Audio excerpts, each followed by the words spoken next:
Y otra de las preguntas que se suele hacer es ¿por qué el Islam instauró o permite la poligamia?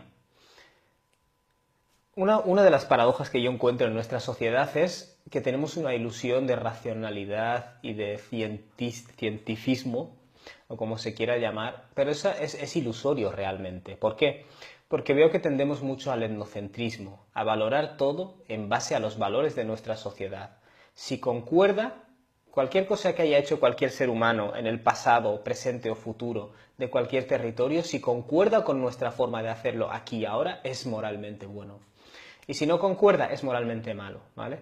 Bueno, esa visión demuestra que al fin y al cabo estamos totalmente limitados por nuestro etnocentrismo. Es decir, tenemos una visión del mundo en la que todo gira alrededor nuestro, nuestros valores son la verdad. Y resulta que la mayoría de sociedades tienen estos puntos de vista. Y todas las grandes civilizaciones también han creído que sus valores eran la verdad. Pero resulta que han sido dejados atrás por otros valores.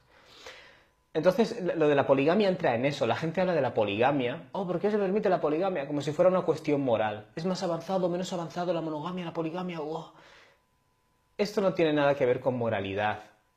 El ser humano es una especie de reproducción sexual.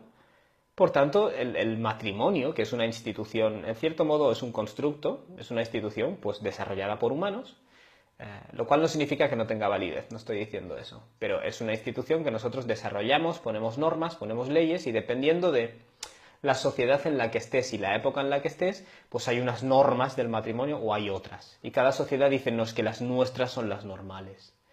Pero hay pocas cosas que puedas decir, esto está sujeto a valores morales, ¿vale? El matrimonio originalmente es una cuestión de supervivencia, ¿vale? ¿Por qué? Porque la reproducción es una cuestión de supervivencia. El amor y los vínculos que se crean son precisamente productos biológicos de esa necesidad reproductiva, desde una perspectiva puramente biológica. Por tanto, la poligamia, la poliginia más concretamente, u otras formas de poligamia, la monogamia, no son cuestiones morales ni inmorales, son cuestiones, a priori digo, son cuestiones de supervivencia, ¿vale? Son cuestiones de supervivencia.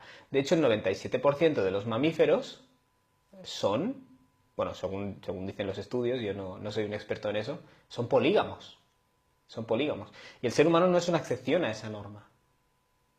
El ser humano no es una excepción a esa norma.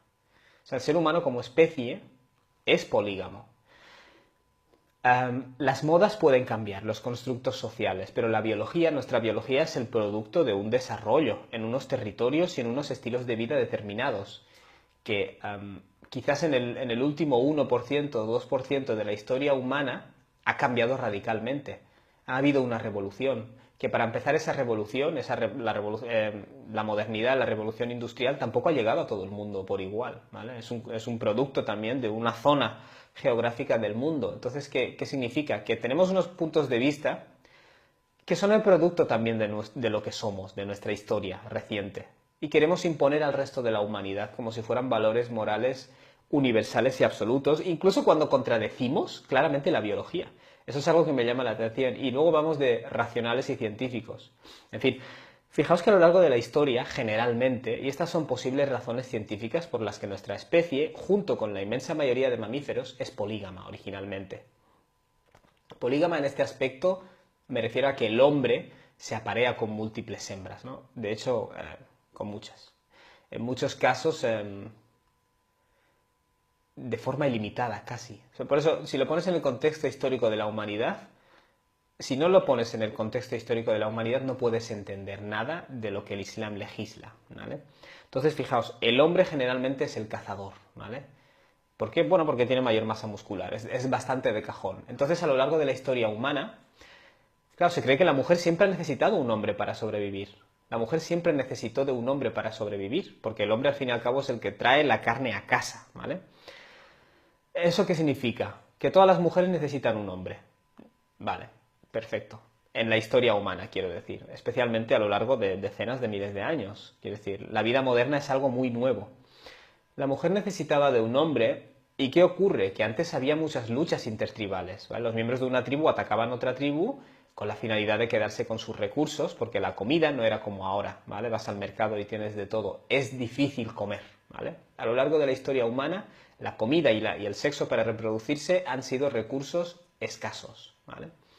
Entonces, ves que hay muchas luchas intertribales, ¿vale? Es la versión más primitiva de las guerras. En esas luchas intertribales, naturalmente, mueren muchos hombres. Entonces, si añades el hecho de que mueren muchos hombres en las luchas intertribales a la realidad de que por norma la mujer tiene una mayor esperanza de vida, ¿qué ocurre? Que se crea un superávit de mujeres. Aparecen muchas, es decir, hay muchas mujeres en relación a los hombres, pero sin embargo toda mujer necesita de un hombre para poder sobrevivir. Entonces, ¿qué mecanismo natural se crea? Compartir hombres, ¿vale? Y esto es la poligamia. O sea que podríamos decir que científicamente la poligamia originalmente está, es decir, es una comodidad o una forma de supervivencia primariamente que favorecía a la mujer, ¿vale? Porque si realmente los hombres tienen menos esperanza de vida y en estas luchas intertribales mueren más hombres, muchas mujeres se quedarán sin su cazador, ¿vale? Al fin y al cabo de eso se trataba, y se quedarán sin comer, ¿vale? Quiero decir, si nos vamos a lo puramente animal y biológico, la poligamia es una respuesta natural a un entorno específico, ¿vale?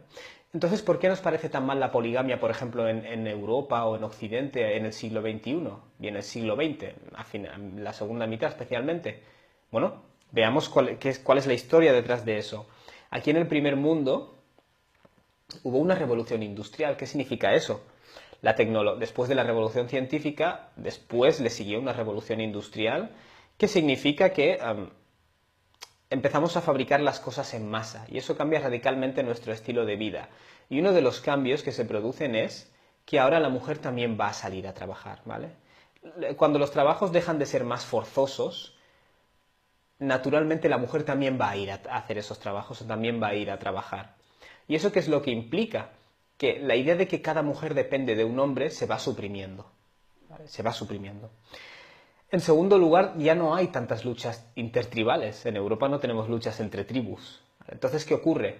Dejan de morir tantos hombres como morían en esa época anterior de la historia humana. ¿Qué más ocurre? Que hay un gran desarrollo en la medicina. Gracias precisamente al desarrollo científico e industrial, hay un gran desarrollo en la medicina. ¿Esto qué significa? Que esa esperanza de vida más corta en hombres que en mujeres, la diferencia o el vacío se va limitando y empezamos a tener una esperanza de vida cada vez más similar, ¿vale? ¿Qué más ocurre? Que como consecuencia de esto empezamos a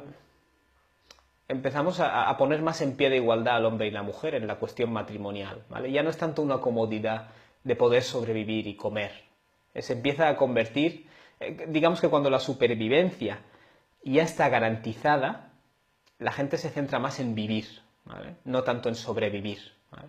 Ya no nos centramos tanto en poder cazar y cuando se gaste la carne y los recursos viajar a otro sitio, como era la historia de la humanidad. Lo que ocurre ahora es que vivimos en un sitio, nos casamos, tenemos hijos, trabajamos un rato y luego tenemos un tiempo de ocio. Entonces se desarrolla más esta idea del matrimonio como una cuestión de amor romántico, de lealtad romántica, ¿vale?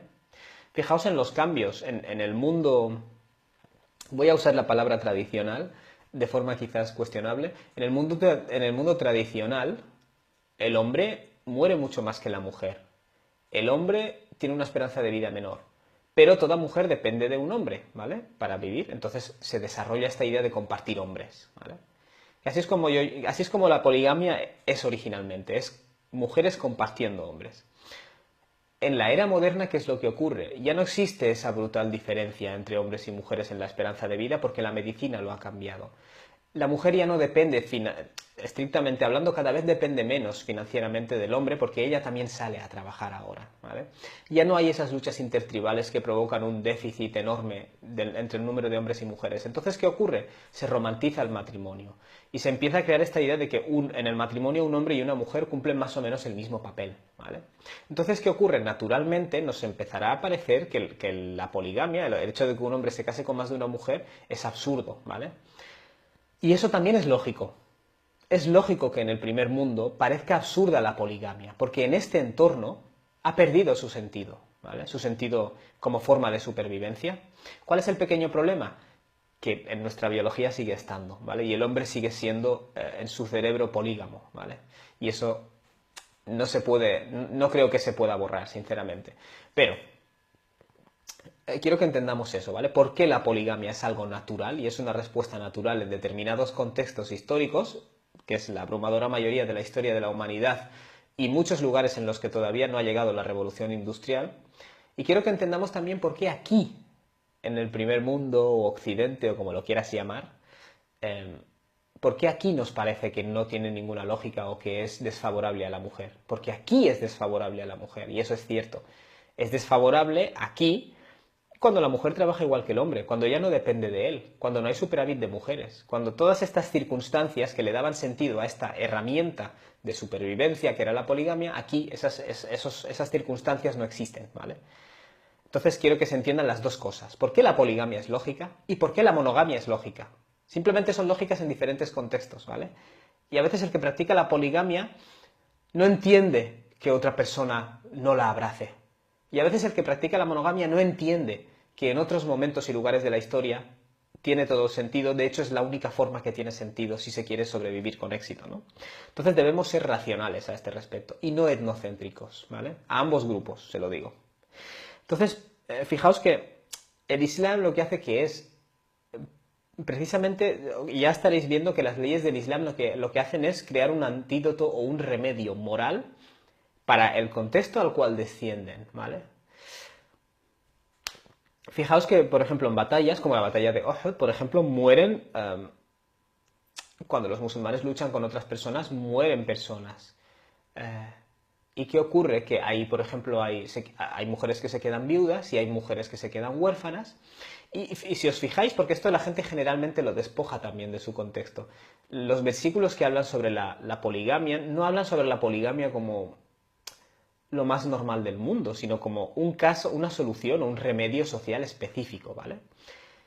Si leemos textualmente lo que dice Dios en el Corán, وَآتُوا الْيَتَامَ أَمْوَالَهُمْ, dice Dios, dadles a los huérfanos el capital que les corresponde, ¿no? La riqueza que les corresponde. وَلَا تَتَبَدَّلُوا الْخَبِيثَ بِالطَّيِّبِ, y no vayáis a sustituir lo sucio por lo limpio, ¿vale? Es decir, aprovecharte de esa incapacidad que quizás tiene el huérfano a veces de gestionar su economía para tu propio interés, ¿no? Si lo quieres explicar así. وَلَا تَأْكُلُوا أَمْوَالَكُمْ إِلَى أَمْوَالِكُمْ, no vayáis a...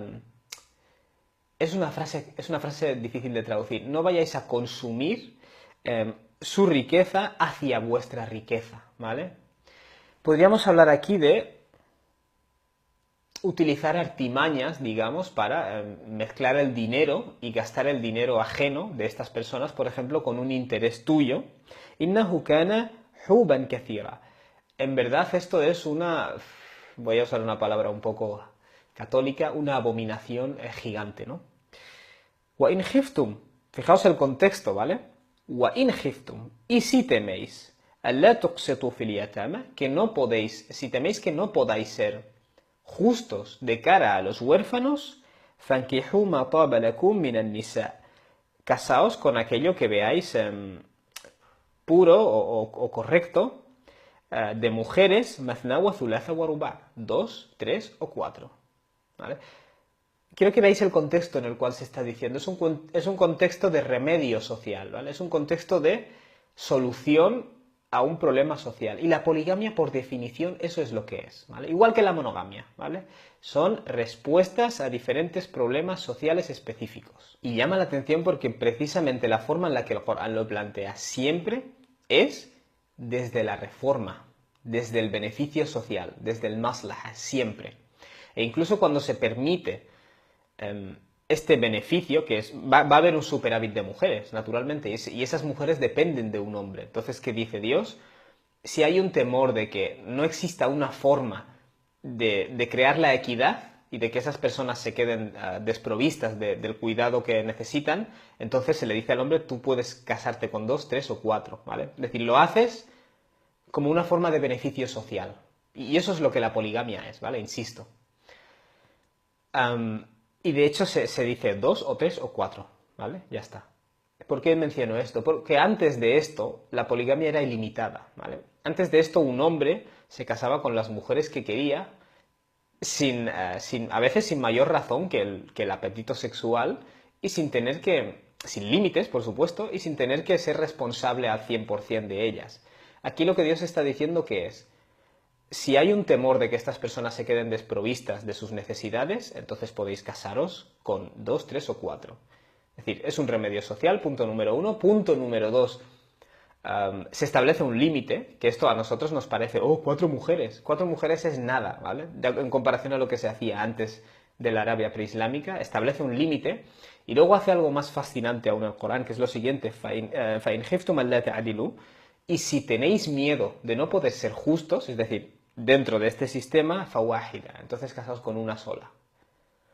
O sea, me hace gracia cuando la gente dice que el Islam instauró la poligamia. El Islam vino a un mundo polígamo y lo que dijo, por primera vez, entre comillas, es institucionalizar religiosamente el Corán, expresar en palabra divina que esto se hace por un bien social, que hay un límite en el número y que si se va a producir una injusticia, se prohíbe la poligamia, hablando claro. Si se va a producir una injusticia, te casas solo con una, un desequilibrio. ¿Por qué? Porque precisamente este método de matrimonio está ahí para solucionar un problema social. Si tú lo usas para una injusticia, entonces ¿qué? Eso es lo más cercano a que no os desviéis, ¿vale? De lo correcto. Entonces, fijaos, de nuevo, el Corán está dando un remedio social, un beneficio social, corta la poligamia indefinida y la vincula a un beneficio social, ¿vale? Quiero que entendáis esa realidad. Y en el caso de que no se produzca una situación de justicia, automáticamente queda restringida. Y el Islam, fijaos lo que hace, es un equilibrio. Y de hecho es el único sistema que he conocido hasta ahora que me parece lo suficientemente equilibrado, porque reconoce la realidad de la poligamia como una solución social donde procede. Y hay entornos en los cuales es la mejor solución. De hecho, a lo largo de toda la historia humana ha sido la mejor solución.